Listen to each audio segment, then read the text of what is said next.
Hey gang, welcome back to Opa's Workshop.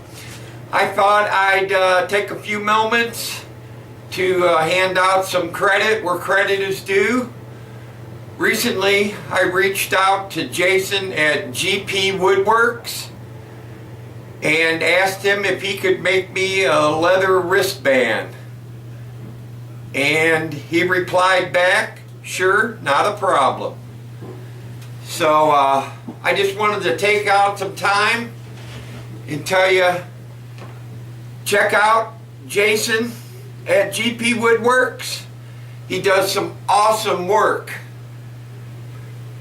including this wristband he made me.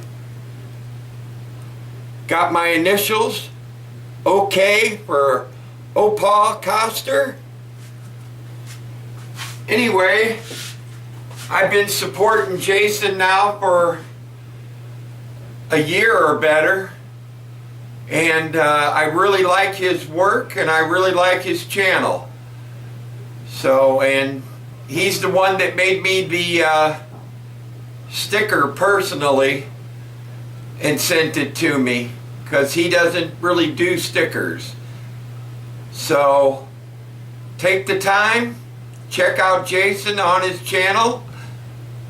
I'll leave a link down below to GP Woodworks. Sorry, Jason. And check them out. Have some fun. You know you will.